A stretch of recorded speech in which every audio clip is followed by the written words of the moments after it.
Up, everybody? We're back with the Atlantic Files, the number one podcast on the number one division in the NBA. And I want to say a big happy NBA opening day as the Knicks and the Celtics are about to kick things off. We're kicking off the entire season with the Atlantic Division. There's no better way of doing it.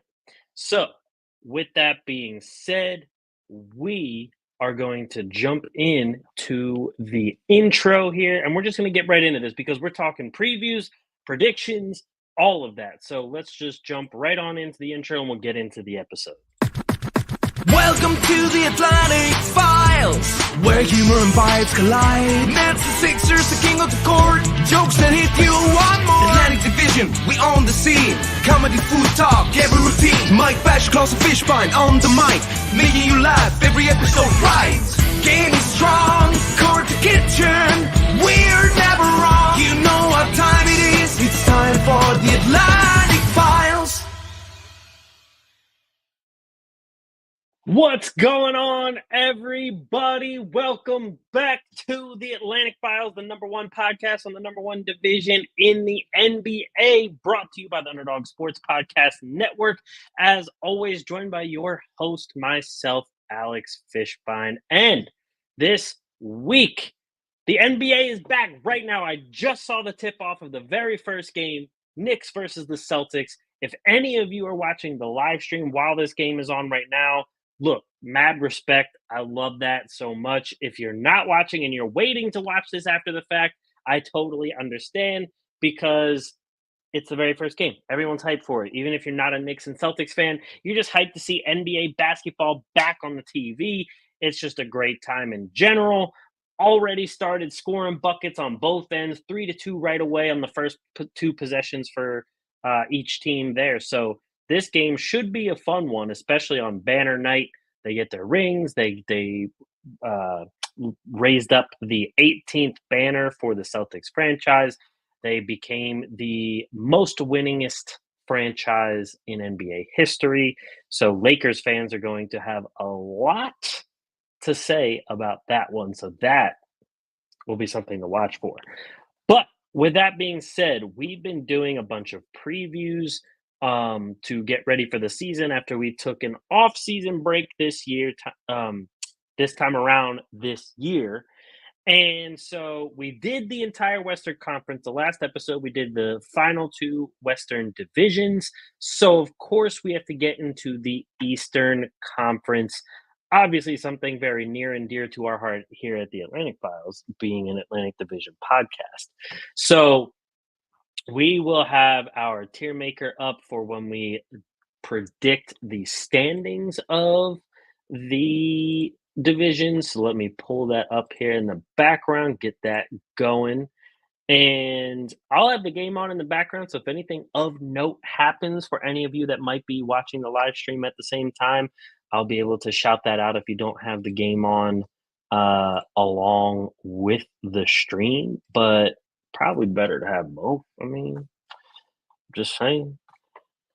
So we'll save the Atlantic Division for last because that's just how we do things around here. You save the best for last. So what I want to get into first, we'll get into the Southeast Division preview, and we're going to be going over some odds and things from bovadasportsbook.com, and we will also check out like how that compares to our feelings about each division, how it compares to how we rank things. So that'll be something we kind of bake in with everything as well. Let me bring this up here. If everything cooperates with me for once. There we go. Okay. Now, we want to bring up some regular season wins here. Yeah, there we go. There we go. So, with that being said, the Southeast Division. Last year, the Southeast Division was, for lack of a better word, boring. if you ask me. The Southeast finished like this: Orlando in first at 47 and 35, Miami in second at 46 and 36, the Atlanta Hawks in third with 36 and 46, Hornets in fourth at 21 and 61, and the Wizards in fifth at 15 and 67. So, again, not really much to say about these teams. Um, Orlando is the nice, like, fun, up and coming team, younger team. They showed a lot last season. They showed a lot of promise. They had a good first round series against the Cavs. They lost in seven. Very winnable series against the Cavs there. I actually, to be honest, I was expecting them to kind of pull through and win that game. So it was a little, I don't want to say surprising, because at the same time, it is a young team. The Cavs were there the last couple of years. They were trying to break through and prove things themselves. So it was kind of like, a battle of teams trying to prove their worth. Now, for Orlando, though, this is really the first time that Orlando is really becoming relevant again. Obviously, there were, a lot of down bad years for Orlando over the years. So it's nice to see that they're at least improving each year. Their top players are improving. Bankero looked very good last year. Only missed 2 games, played 80 out of 82 games last year. Averaged 22.6, 6.9 rebounds, 5.4 assists, 3 turnovers. So that the 5.4 assists, 3.1 turnover, that ratio there ain't great, but there's always room for improvement. He's only 21 years old, and I definitely see him improving as time goes on. Still decent field goal percentage for him. Three point percentage is something that leaves a lot to be desired, but that's the same case for him and Franz Wagner, because you have Franz there. He's 22. He's looking pretty good as well. 19 points a game, 5 rebounds, 4 assists, 1 steal. But he's also one that you would like to see his outside shot get a little bit better. He shot a pretty horrid 28.1% on 4.6 threes a game. So, not the greatest stat you like to see there, but I do see Franz getting a little bit better too. Jalen Suggs actually just signed himself a nice little extension. That was yesterday's. Today's Tuesday, so yeah, that was Monday that he did get his extension. He gets a good chunk of change coming his way. I'm trying to remember the exact amount of money, because I mean, we're talking serious bucks here. Here we go. It's a 5-year contract extension, and it is worth $150.5 million to stay in Orlando. So big time money for Jalen Suggs. Very well deserved. A nice two-way guard. He's going to be their starting point guard now. He's going to give them the nice options in terms of being able to be the primary ball handler, be able to be the off ball guy to catch and shoot, and also create a little bit off the dribble, but also be able to guard the other team's best perimeter player. So, a lot of things I like about Jalen Suggs there. And apparently the team agrees, giving him 150.5 million. So, there is a lot to be happy about for Jalen Suggs and his camp. And Orlando as a whole, I like them a lot. I like the way this team is moving.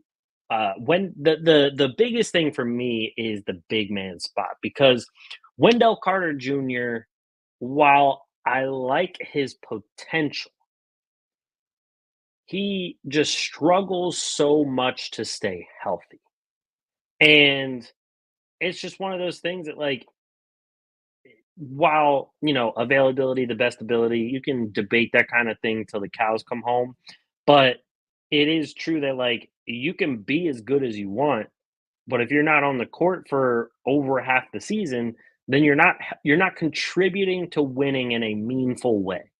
You can contribute to winning a few games here and there, but are you contributing to the entire season throughout the whole thing, to getting a better seed, to then getting a better spot, or sorry, to then winning in the playoffs? and to then obviously get to the promised land in the championship. If you can't even stay healthy for like 40, 50 games, that's not helping your team. Now, once you start getting into the 50 game and up range, I believe that does start to help your team a little more meaningfully, but it also depends how many minutes and all of that. There's a lot more nuance once you get there. So that's my thing there. I would like to see them get like a true big that can actually stay on the floor. I don't mind Mo Wagner. I like him as a backup. I like Goga. Like they have some decent role pieces there, but I would just love to see them get a true starting center that can actually help on both ends of the floor. That would be very nice. Not even asking for like somebody like a superstar, just somebody that's actually there that can actually contribute on both ends. That would be ideal for Orlando. And that takes us to the Miami Heat, who are the aging stars. It's just like they didn't do much in the offseason.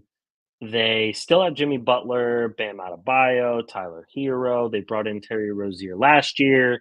They don't have some of those important role players, though, that they've had in years past. They don't have Caleb Martin, who is a very important role player in that system. And this year, without him, I'm not concerned, but I'm interested to see how that all plays out because we haven't seen Nikola Jovic really like jump in feet first to this entire system. So I'm very curious to see like how he fits in, if he's going to get a lot more opportunities. What is he going to do on the floor now? Um Jaquez, another one that's like he played very well when Jimmy Butler wasn't playing, but now with the subtraction of some of the role players, you're going to have to play well with Jimmy Butler on the floor for them to have a chance to win.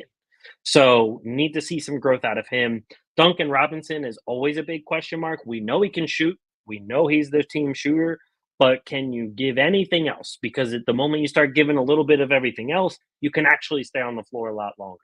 Bam, we all know Bam. Bam's going to be fine. He's going to be very good. He's going to be one of the top two-way guys in terms of big men. He'll be fine.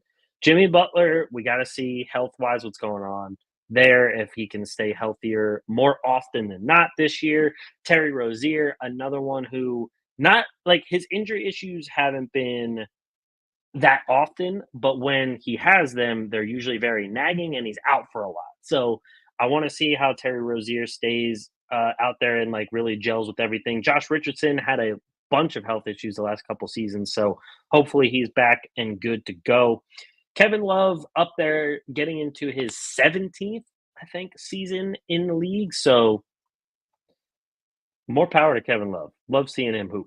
Haywood Highsmith is another good role player that they at least did keep there. They brought in Alec Burks to help out a little bit, and they drafted Kellel Ware, who I'm very interested to see how he meshes with everything. I hope he gets a good bit of playing time, especially early on, to let him gel and see how he does coming off the bench. That I'm very interested to see, and I think he will do. I think he's going to be a very good rotational player, maybe even a very good starter. I don't think he's going to become like an all-star superstar type, but I like him as a good starting type. And I just want to see. I'm very curious because Miami's always been at the top of their division for, I mean, as long as I can remember, really. And let's see. According to Bovada here, they have three separate uh, regular season over under wins that you can bet on. They have over under 44 and a half, 47 and a half, and 41 and a half. If I was forced to bet on this, I'd probably go, let's see, last season they finished 46 and 36. I would probably go with under 44 and a half. I kind of see them dropping a little bit. Like I see them winning like 42 games, maybe. So 42, 43. Just because of like I don't think this team is as deep as it once was. Tyler Hero is another one that has had some injury issues. I'm just very curious to see how everything meshes. And don't get me wrong, I think Spo is an amazing coach. I think he's one of the best coaches in the league. But long durability, I think, is definitely an issue. Consistency, I think, is an issue. So we're gonna see. We're gonna see how that goes for Miami. And then we get to Atlanta, who I think Atlanta is the biggest X factor in this division because we saw them just play so poorly, lose a bunch of guys due to injury. Not the experiment with DeJounte Murray did not work out. And so now they bring in the number one overall pick in one of the quote unquote weakest draft classes in recent memory. And they have Jalen Johnson back healthy. They kind of like retooled a little bit, but you still it's going to come down to rotations and how like the team really gels together this year compared to last year. So to me, it's going to be a little bit interesting. We also don't know what's going on with Sadiq Bey. Um, actually, I'm sorry, Sadiq Bey went on to Detroit. What am I talking about? So Sadiq Bey's not even on the team. don't even don't even regard that. But yeah, so they added Risa Shea, still have Okongwu there. Kobe Buffkin is hurt right now. He's going to miss the opening game, so still have to wait and see what's going on with Buffkin. Jalen Johnson's still there. Bogdan Bogdanovic. They did bring in Larry Nance Jr. and Dyson Daniels. Dyson Daniels is one that I'm very curious to see how he does with the Hawks, especially in like they talked about starting him, but also using him when Trey Young is not on the floor. I'm curious to see if he can keep that offense afloat and if he can provide the offensive value that they might need when Trey Young isn't there. So I'm very interested to see how he gels in with everybody. They also brought in David Roddy from Phoenix. I mean, in Memphis, he was getting a little bit more playing time because of all of the injuries going on there. Once he went to Phoenix, he kind of just like wasted away towards the end of the bench. So he didn't really get all much of a shot in Phoenix. I'm curious if he'll get that much of a shot in Atlanta. If I had to guess, he'd probably be around 10 minutes a game as like a ceiling type of area. But I mean, he could give you some rotational minutes throughout the regular season that could be at least serviceable. So that's going to be, and like, I don't think that's going to make or break their season, David Roddy, by any means. But if they could really find some minutes for him and see if they have a diamond in the rough situation, then that's always going to be a plus for them. And the reason I think that they're the X factor is because like the talent on the team alone can get them to at least 500. It's just a matter of like the defense last year was terrible. Capella and Okongwu dealt with their fair share of injuries as well, but they gave up the second most points per game last season at 120 and a half. The only team that gave up more was 123 by the Washington Wizards. Even the Hornets gave up four fewer points per game than the Hawks. And the only one that was relatively close were the Pacers, who gave up zero point 0.3 fewer points, but they also scored five more points per game and finished 47 and 35 and made the playoffs and even made the Eastern Conference Finals. So there's that. And then that brings us to the Charlotte Hornets. They were 21 and 61 last year, like we talked about before. I feel like a broken record at this point because I just keep talking about health. However, LaMelo Ball is the definition of like, come on, we need you to stay on the court and play some games, whether it means putting on the ankle braces that Steph Curry uses that are like Kevlar on there, something. We need something to change so that you can be on the floor longer and actually help this team win some games. Because if LaMelo's not on the floor, Charlotte doesn't have much of a chance at all at winning whatever game they're playing, whoever that game is against. Now, I like the potential and the growth of Brandon Miller so far. Mark Williams is another one that literally cannot stay on the court. He hasn't even played in 50% of games in his first 2 seasons. So that's another huge question mark. But if he is on the court, I mean, he showed very good potential on both sides of the ball and being able to be a big body underneath and rebound.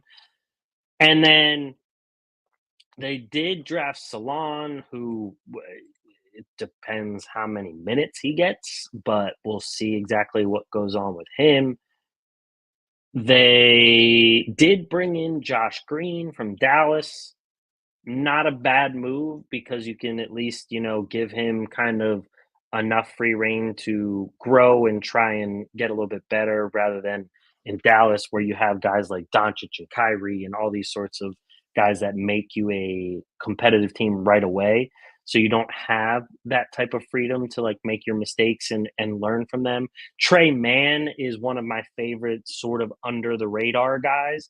I think he's going to have a very solid season, especially if him in as like the sixth man or something. I think he can be a dynamic sixth man right along the lines of Malik Monk, like getting up there, not right away, but like I think he has the potential to get up to that level.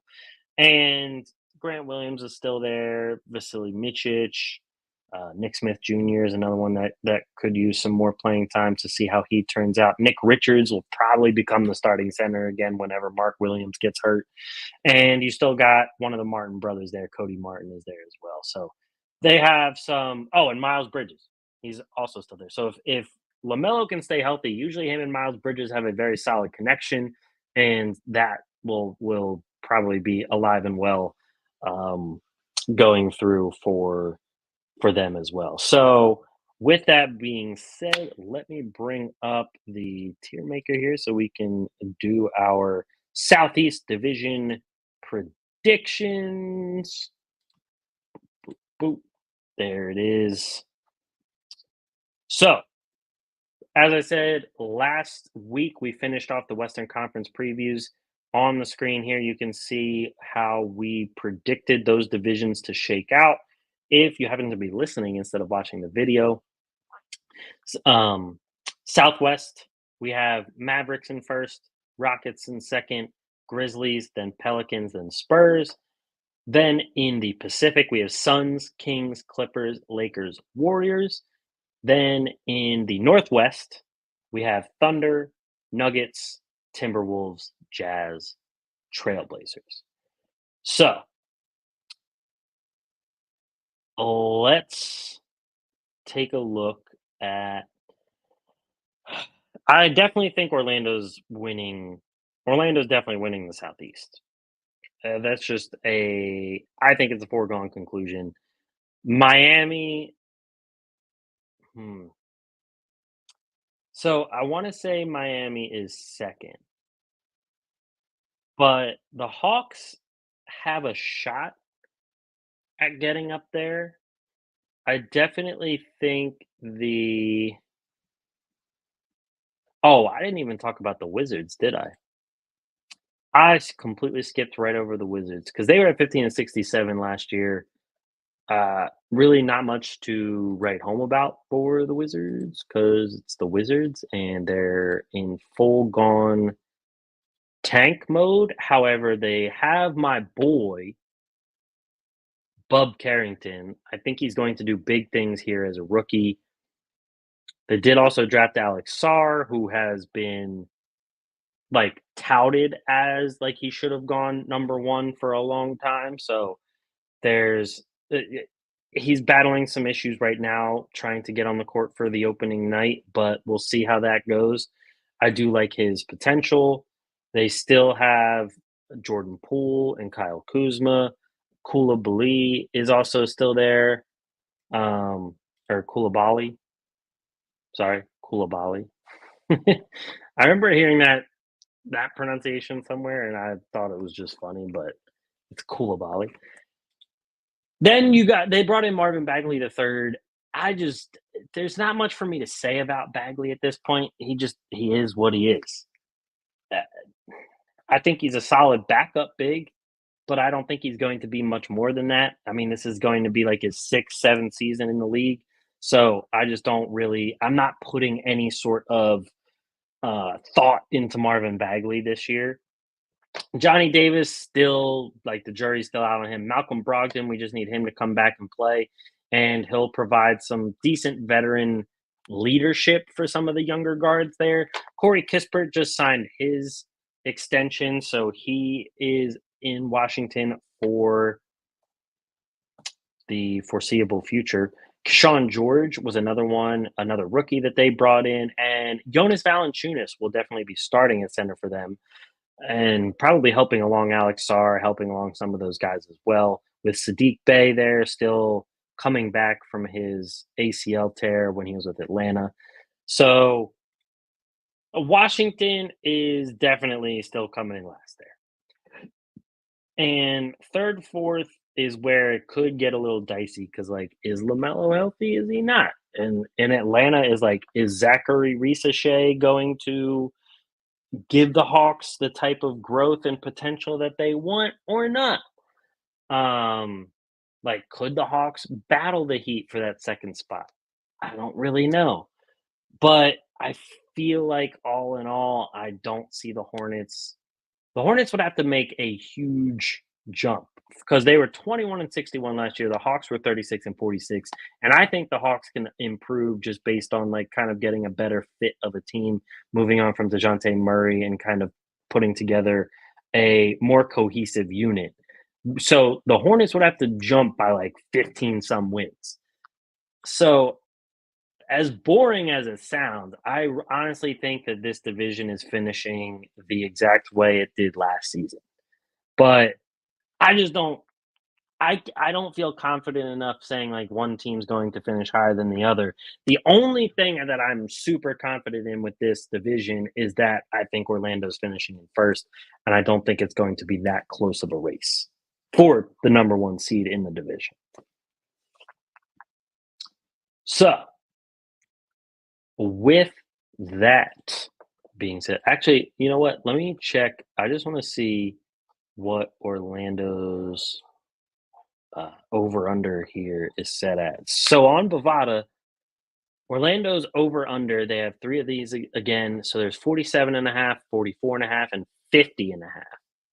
Over 50 and a half, the odds are set at plus 150. But over 47 and a half, the odds are minus 135. And last year they won 47.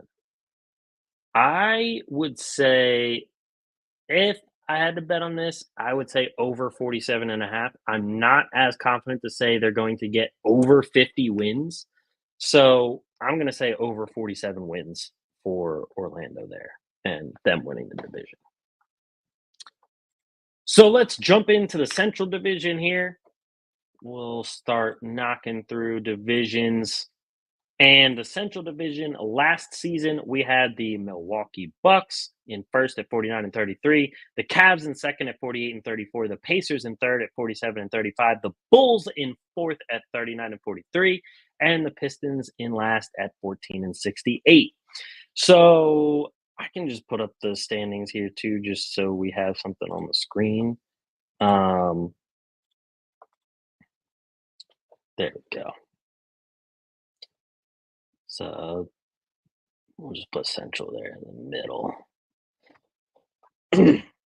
So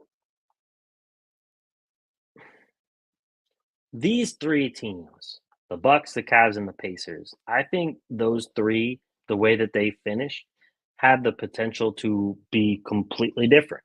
I think, like the Cavs could go first, then the Bucks second, then the Pacers third. I think the Pacers could go first, maybe the Bucks second, the Cavs third. I think it all depends on consistency, health, coaching, all of the above. The Bucks now, I mean, Doc Rivers gets an off season with them. They get a little bit healthier. Chris Middleton still is a big question mark, so we still have to worry about what the hell Chris Middleton is doing and how healthy he's going to be for the season. They did bring in Gary Trent Jr., who will likely get a good bit of minutes now with Middleton probably missing a little bit of time still. And outside of that, the team is largely the same. Damian Lillard, I think, will be very improved this year.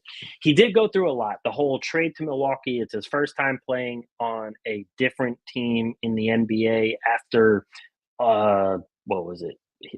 11 years?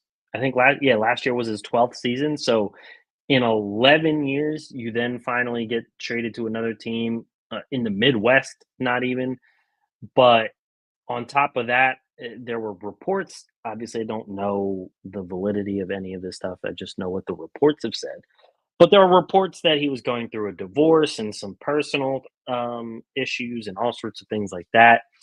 And I believe I read on an interview that he said that it was one of, like, outside of basketball and everything, one of the worst years he had to go through.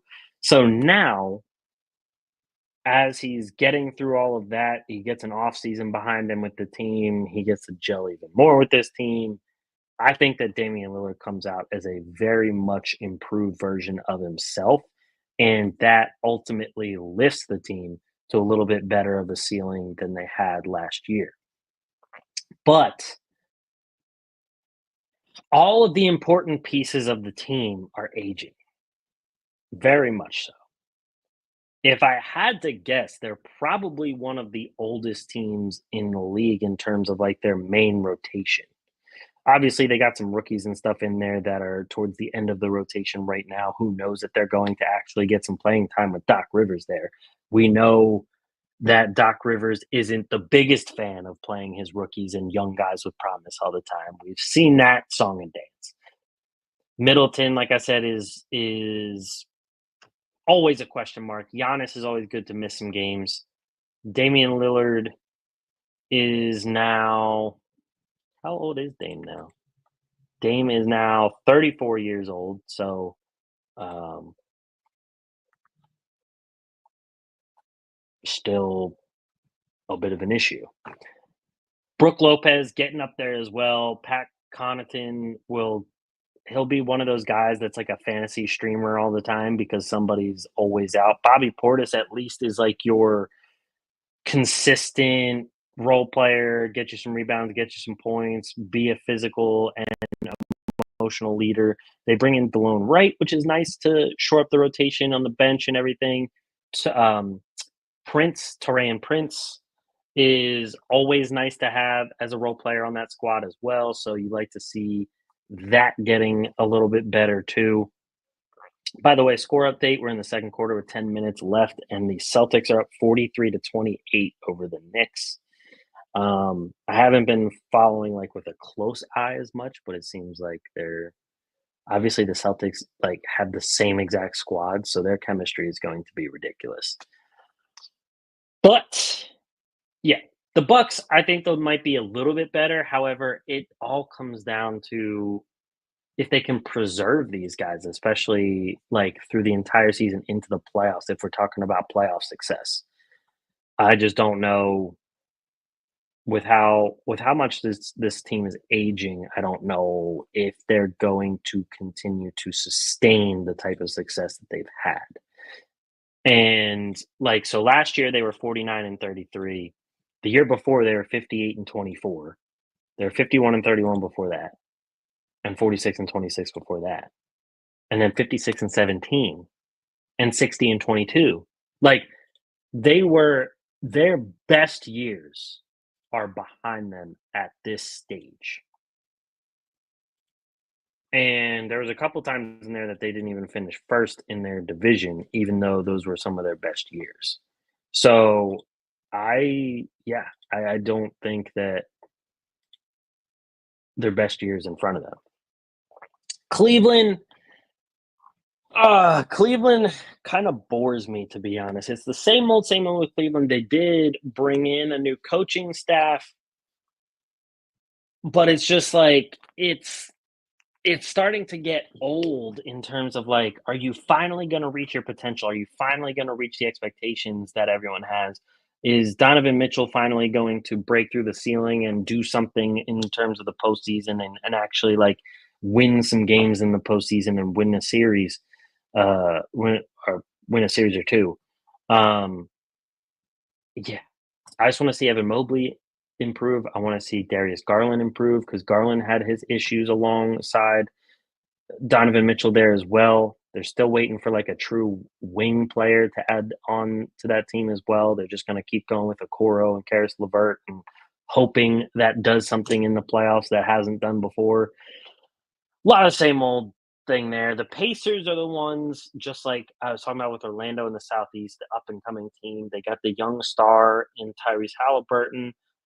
He's very been very integral in improving even like Miles Turner's game. Andrew Nembhard played some big minutes in the postseason and he showed some real promise. Benedict Mathurin will come back and be a scoring punch for them at the very least. We didn't get to see him in the postseason because of his injury, so he comes back and gives them a little bit of a punch there. I like Neesmith. We saw Ben Shepherd give them some decent minutes, so he could start getting a little bit more playing time. Jarris Walker, I think, is a big if there. Like, if Jarris Walker can become what they're hoping he does, that could be something that really lifts this team up to like the next level. Because you got Siakam, we all know how good he is to go along with Turner, with Halliburton, Mathurin, Neesmith, all of those guys. TJ McConnell, a very good leader and backup point guard in him. Obi Toppin is another one. You're kind of just waiting, like, we thought you were going to get there. We saw some flashes. There's some really nice flashes with like the 3-point shooting and the athleticism, and then they just didn't get to where you wanted them to get. So his playing time just fluctuated. And then they brought in James Wiseman as kind of like a flyer there because, why not? As like a backup big, try him out, see how it goes. You still have Isaiah Jackson too to really get you some boards and play some high energy minutes. So I do really like the Pacers as a team. It's going to be the biggest question mark is going to be the defense because their defense last year was terrible. And they end up winning a lot of games because their pace was so fast and the offense played so well. But the defense is ultimately what killed them, especially if you're going up against like somebody like the Celtics in the postseason. Now, the last two teams, the Bulls, man, the Bulls are the Bulls. They need to go full tank mode and they keep refusing to. Just go tank mode. Just do it. Please. For all of us, for Bulls fans to actually like give you some promise to get out of mediocrity, just do it. Detroit, I'm very interested to watch because they did retool with a lot of different veterans. They bring in a new coach. They bring in Bickerstaff. They have their younger guys getting healthier. I'm very, very interested in seeing how Cade Cunningham grows, how Jalen Duren grows, how Osar Thompson grows. They bring in Ron Holland. They now Jaden Ivey is another one. Then they bring in Tim Hardaway Jr. They bring in Tobias Harris, B-Ball Paul, Malik Beasley. I think that they really have some like promising pieces here. And that really makes me interested to see.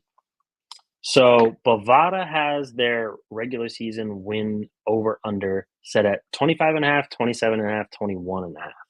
It's saying over 27 and a half is plus 140 because last season they won 14 games. So if you're saying they win over 27 games, let's just say you're saying they win 28, you're seeing a 14 game increase. That's bold. And I think I'm going to take it. I think I'm going to say that Detroit is over 27 and a half wins because they're not just starting like the school of the blind anymore. They're starting capable veterans to go along with younger, high potential players. And I could see them winning at least 10 more games than what they won last year. So I think that's what I'm going to do. I think I'm going to take the over on that. So let's bring up the standings predictions again, and let's go through here for the Central Division. I think that, let's see, I think I'm going to have the Cavs in first. I'm going to have the Pacers in second, the Bucks in third, and then I'm putting the Pistons in fourth and the Bulls in fifth because I'm hoping, trade Levine, trade Vucevic, blow it up, please. Just do it, please, please. That's what I'm going to go with for the Central Division. So let's get in the piece de resistance, the Atlantic Division, because if you're new here, this is the Atlantic Files. This is about the Atlantic Division. That's why we always save the best for last. And I don't think anyone needs me to remind them how the division shook out last year because we definitely know who won the finals. That's for sure. But just in case, the Celtics finished in first, 64-18, dominating everyone along the way. The Knicks were in second at 50-32. The Sixers were in third at 47-35. The Nets were in fourth at 32-50, and the Raptors were in fifth at 25-57.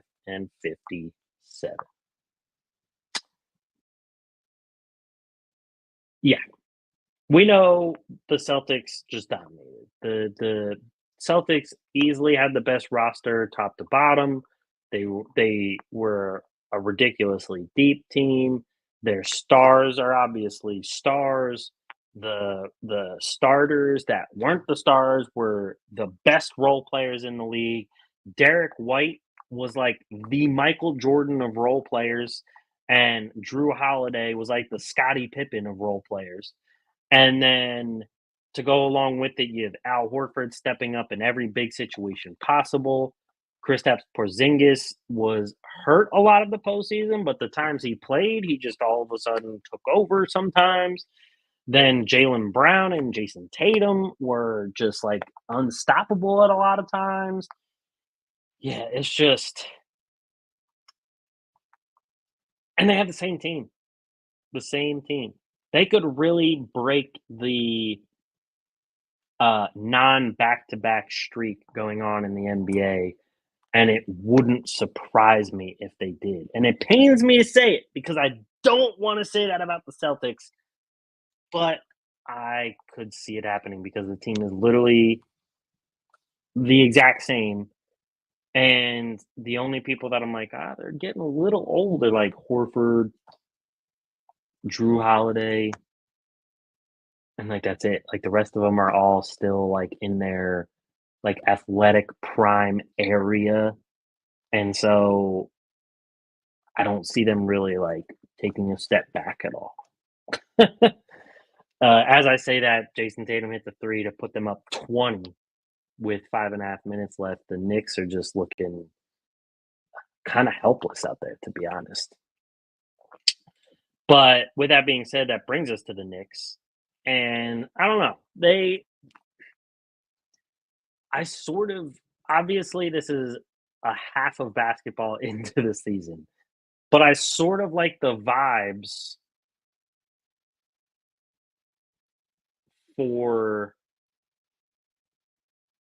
last year's Knicks team more so than this year's Knicks team because now it's like I feel like they kind of rushed the Knicks into like you got to compete right now, develop a big three, develop a big two, develop this, develop that, and it was too rushed. Tyler here, what's going on, Tyler? Thanks for tuning in. He says the Knicks are overrated. Yeah, I mean, I don't want to fully call them overrated just yet. Like I said, it's only the first half of the first game of the entire NBA season. But definitely it just doesn't have the same vibe right now. And Carl Anthony Towns is going to have to do a lot of catching up chemistry wise and a lot of catching up like to the team culture. And Mikal Bridges, I love Mikal Bridges, and I don't know what's going on with his shot. I mean, everyone has had to see it by now, but for those watching on YouTube, I'm gonna bring it up here because Mikal Bridges' shot has just been, perplexing. He he shot 38% for from 3 for his entire career, which is solid. That's not bad. And all of a sudden, he wants to change his shot motion and change everything about it. Going into this season when he's with the Knicks, where literally all he has to do is catch and shoot. I just don't understand the thought process behind that. And here we go. Here's the video I wanted to show. Tyler here says, "It's so bad it might be sad if it ruins his career." Yeah, that's what I'm saying.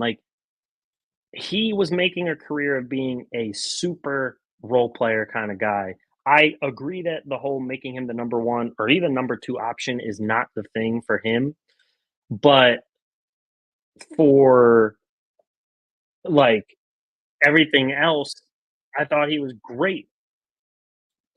And this is, in the preseason, this video here, it's just there's a hitch at the top. He's trying to release a lot higher than he was before, but his release was already pretty high because of how big of a guy he is. And he doesn't really get his legs into the shot sometimes anymore.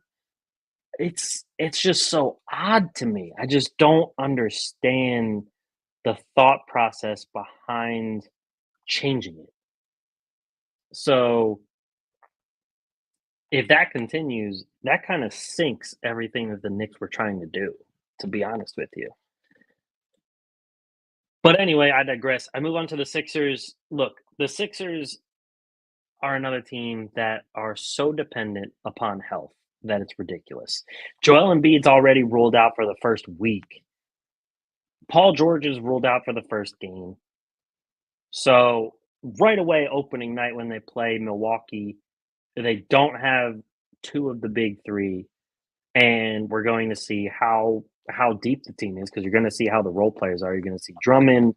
You're going to see probably different forms of Caleb Martin and Kelly Oubre and Kyle Lowry and Eric Gordon and Reggie Jackson and Gershon Yabusele. You're going to see a big conglomerate of different minutes in that rotation because Nick Nurse is probably going to experiment his ass off with a lot of these rotations due to the fact that you have Embiid saying he's not playing back to backs. Paul George has an injury history, and like I said, they're already out to start the season.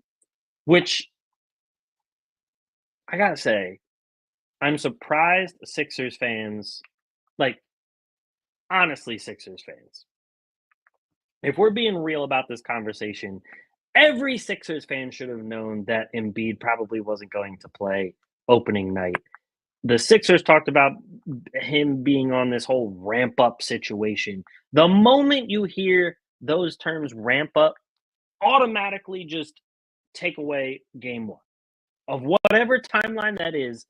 If they're talking about a ramp up situation, they're not playing the next game because this whole ramp up shit is always just code for they're not ready yet, but we're ramping him up. He's getting there. No, it's just he's not healthy yet. They're not ready to put him out there yet, and they're being cautious about it. So right away, you take off that first game, but I mean, for him, you take off the whole first week, and then it is what it is. Tyler says it's encouraging that the Sixers' main focus is health for the playoffs. I agree. It is encouraging. I do, though, need to see how the team plays in the regular season. I need to see how everything works out and how the depth plays out because while it's all well and good, we do still have to worry somewhat about the regular season to get into the postseason. If they're getting in another play-in game, while it's still doable to win a championship, it's the much, much, much harder way to win a championship. And I'd rather than not have to go through that. And I talked about before last week saying it's okay if Embiid takes off back to backs and everything.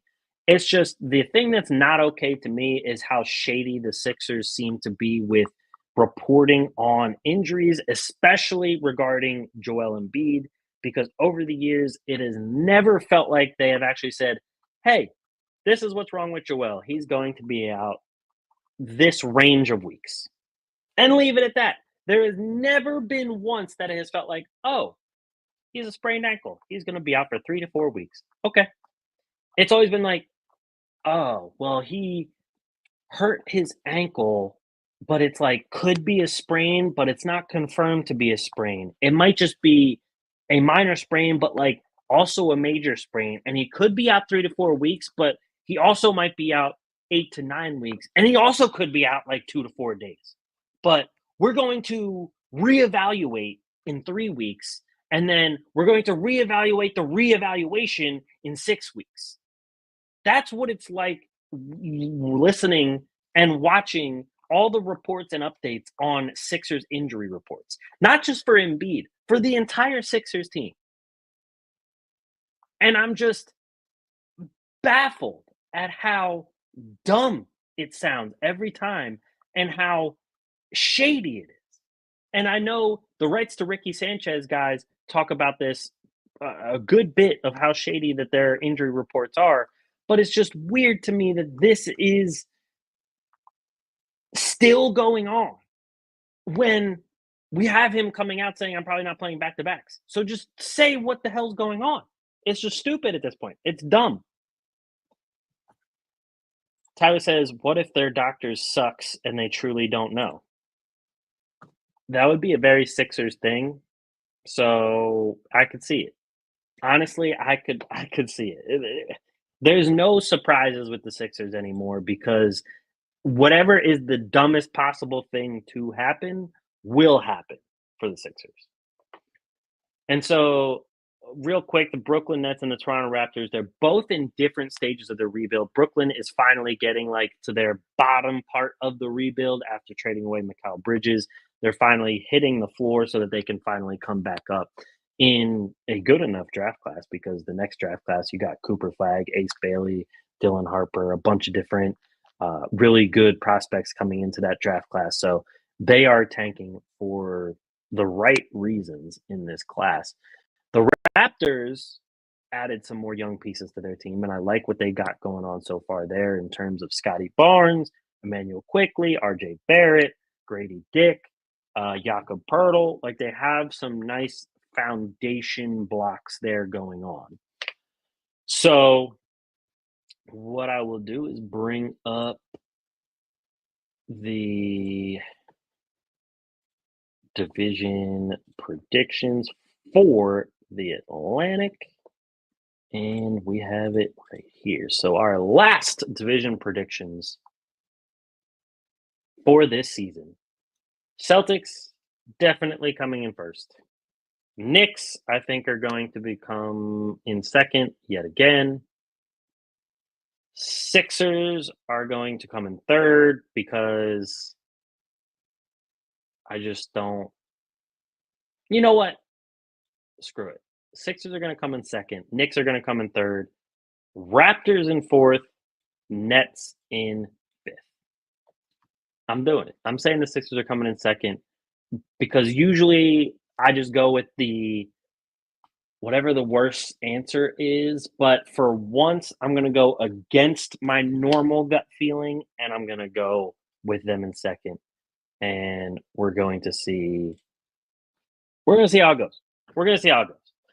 But that is all of our division predictions from our division previews there. And once we'll post it on like our Twitter and all of that kind of stuff as well. So there is that. And I want to see if they have some division winners here. Maybe it's an NBA futures. Oh yeah, here we go. So on Bovada, if you want to bet on Atlantic Division winners, The Celtics are at minus 185. The Knicks are at plus 260. The Sixers are at plus 550. The Raptors are at plus 50,000. And the Nets are at plus 70,000. So Vegas thinks it will be Celtics, Knicks, Sixers, Raptors, Nets. The only thing we have flipped to the Sixers and Knicks because I decided to say fuck it. But the Central Division, they have Bucks at minus 105, Cavs at plus 170, Pacers at plus 375, Bulls plus 25,000, Pistons plus 40,000. And then the Southeast, they have Magic, Heat, Hawks, Hornets, Wizards, which is what we had. It's the same standings they had last season. Again, I don't think it's going to be much different. So, with that being said, all of a sudden, I don't see their awards props or NBA seasons props. What's going on here? Well, I guess I can't look at those. We can look at NBA champions, but that's kind of dumb. So I will just look at NBA futures real quick, and then we will talk about season, playoff, and award predictions. Let me see if I can bring up like a NBA playoff predictor. Can I do that? Can I bring up like a bracket and just drop teams in there? The hell is this?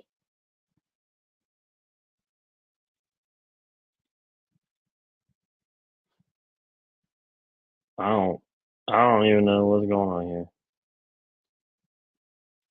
Randomized week. Oh, this actually like you like run. All right, never mind. So what I want to do here is come up with some playoff predictions, some NBA award predictions, and I'm trying to bring up a bracket to actually show on the screen so that we can actually have something to look at here. Tyler says Scotty Barnes for most improved. I I don't hate that. However, I feel like everyone knows he's good already, and so that might be why he doesn't.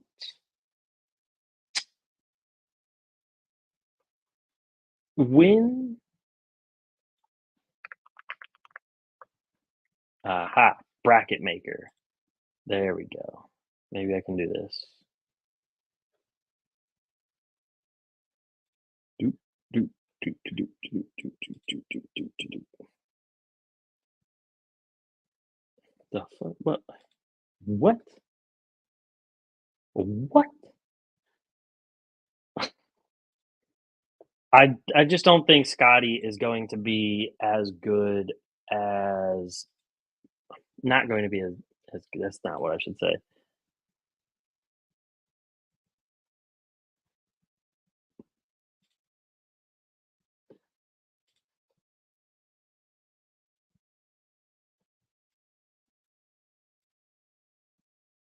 All right. I finally have something that should work here. Let's download this. We'll bring it over. And we're going to open it up.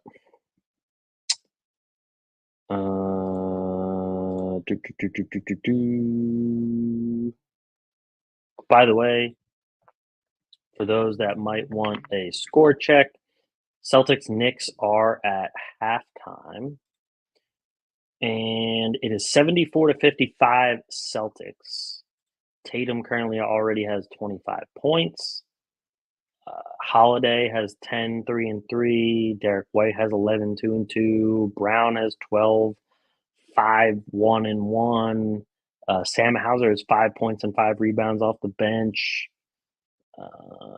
Horford has 6 points, 2 rebounds, 1 block in there too. So yeah, Celtics doing Celtics things.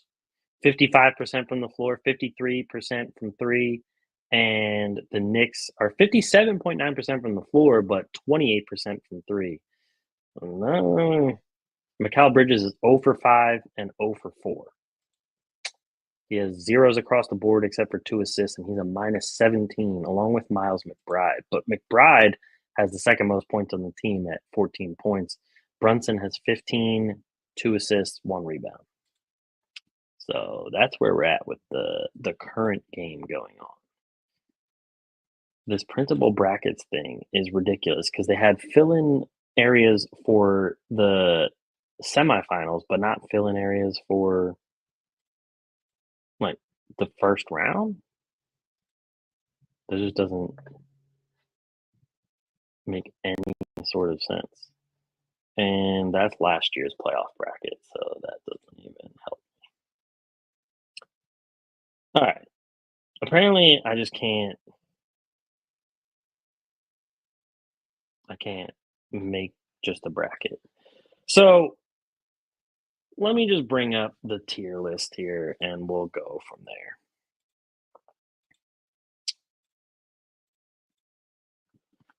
So with the standings predictions,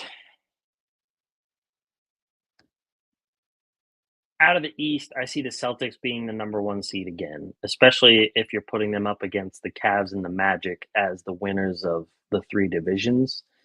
I definitely see the Celtics coming in as the number one seed. And on the West, I think is where it gets a little different because, like, I really like the Thunder. However,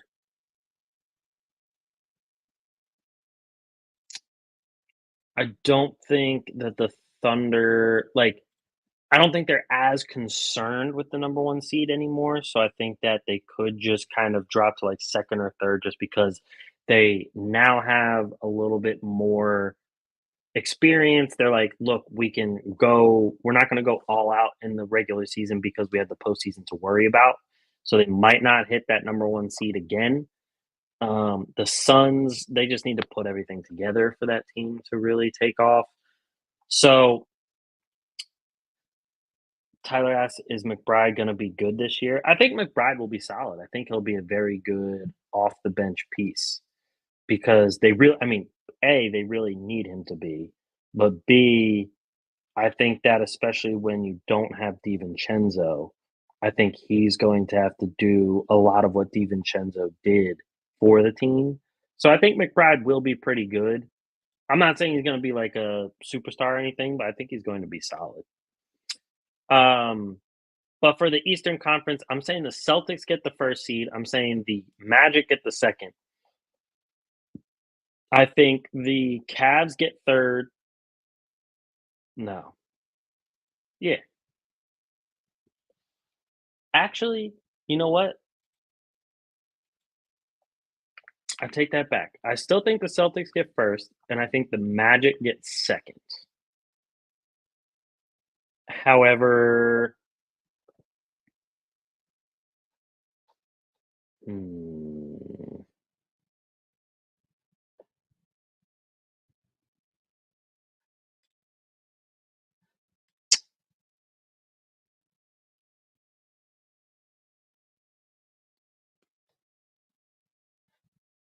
I think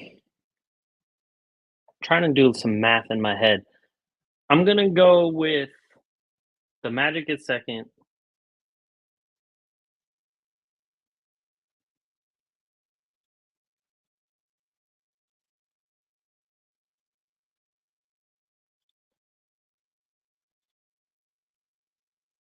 and then we're gonna go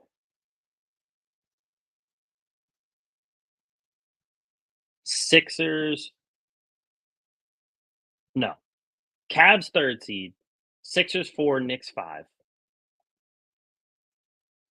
Pacers 6, Bucks will get the 7 seed with the play in. Heat will get the 8th seed yet again with the play-in. And then I have the Eastern Conference Finals being the Celtics versus the Magic. And then Western Conference, I have the Suns coming in the first seed, Thunder second, Mavs third, Nuggets fourth, T-Wolves fifth, Kings sixth.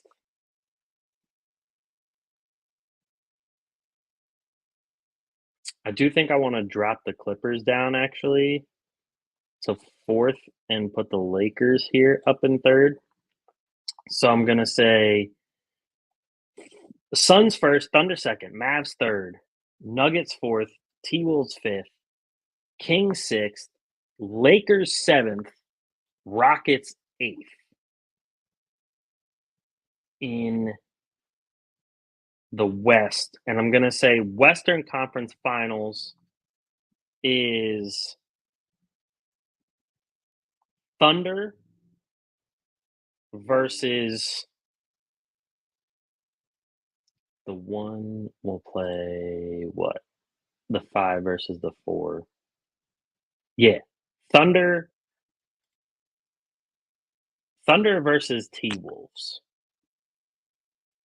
And I think the finals are going to be Thunder versus Celtics, with the Celtics winning the championship again. And apparently, so I'm not that far off because according to Bovada, the Boston Celtics are the favorites right now to win the championship at plus 315. The Thunder are second at plus 550. The Knicks are actually in third at plus 750.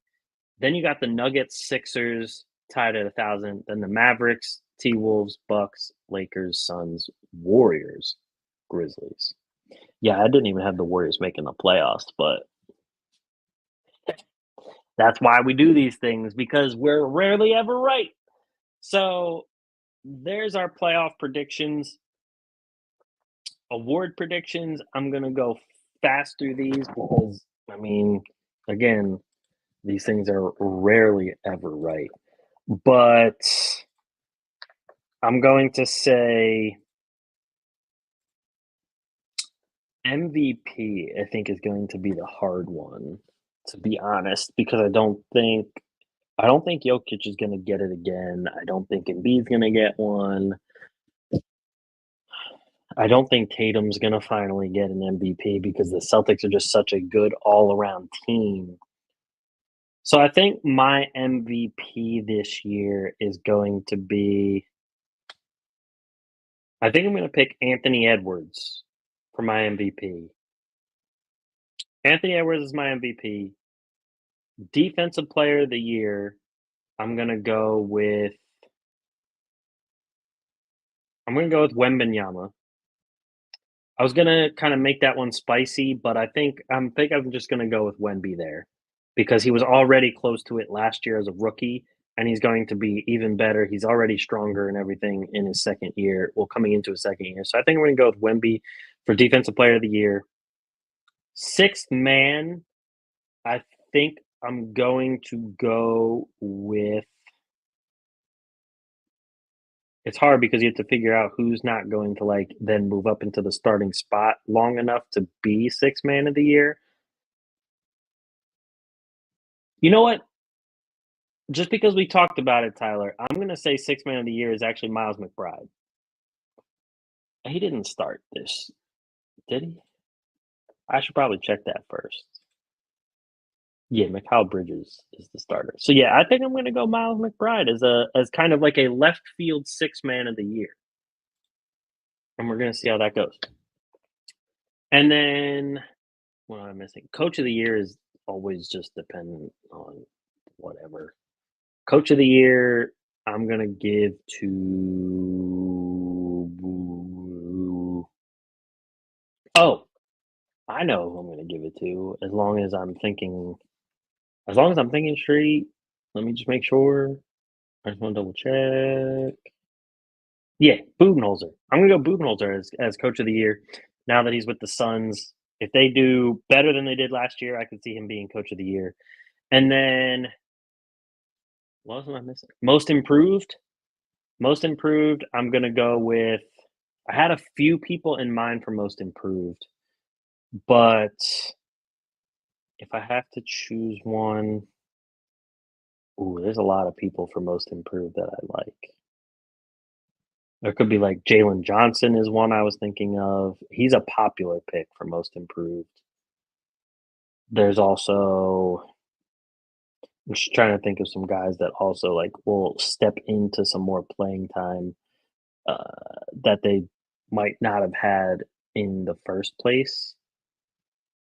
Most improved, I think I'm going to say. Oh, that's a tough one. I can't really say John Morant because like he's not improving, he's just coming back from an injury. So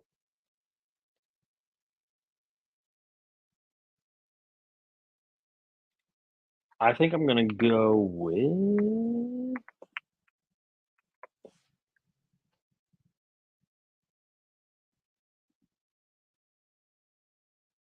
I don't think Franz Wagner would really work either.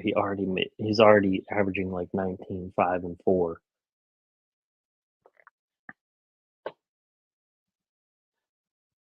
I think I'm just gonna go with Jalen Johnson because he's the one that stands out to me the most. So I think I'm gonna go Jalen Johnson for the Hawks as my most improved player of the year.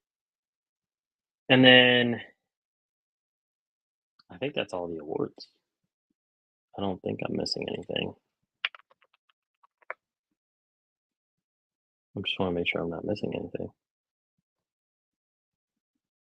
I'm not guessing any social just. Oh, rookie of the year. What am I talking about? um, rookie of the year is interesting because there's a lot of different rookies. I like Reed Shepard. I like Sarr. I like Carrington. I like Ron Holland.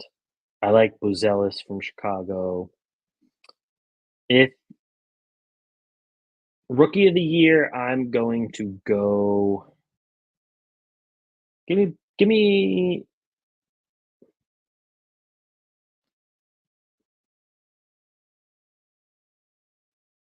Give me Stephon Castle. I'm going rookie of the year, Stephon Castle for the Spurs. They're going to have back-to-back rookies of the year. I'm going to go Stephon Castle for my rookie of the year. And that wraps up our award predictions. So that wraps up our show in general. Tyler says, "Oh, does that mean you agree with Stephon Castle, or does that mean you forgot about Stephon Castle? Because that could go completely different ways there." But that's my awards there. Uh, that is all of our predictions, our playoff predictions, our uh, finals predictions, our division previews, and everything. We should be good to go for the season. Throughout the season, I'll probably have a little bit more fantasy content as well. So we'll have some different things. I'm also working on improving some of the visuals we have here for those watching on YouTube. So be on the lookout for those too. We're going to get on some guests as well. So it won't just be looking at me this whole time. So that'll be also a good one. So thank you, everybody, for watching and listening to another episode of the Atlantic Files, the number one podcast on the number one division in the NBA, brought to you by the Underdog Sports Podcast Network. Make sure you check us out on all of the audio platforms, where everywhere you get your podcasts. And if you're watching on YouTube, please subscribe below, hit the like button if you liked the content. Comment below too. Please comment and let me know what your thoughts are for the NBA season, but also maybe some things that you might want to see in the show, in the podcast. I'm always open for some feedback in that regard. So please let me know in the comments and hit the bell. It lets you know when we go live with all of our new episodes. We usually go live on Tuesday nights, so be on the lookout for those as well. Thank you, everybody. Thank you, Tyler, for tuning in. I appreciate it. We will catch you guys next week.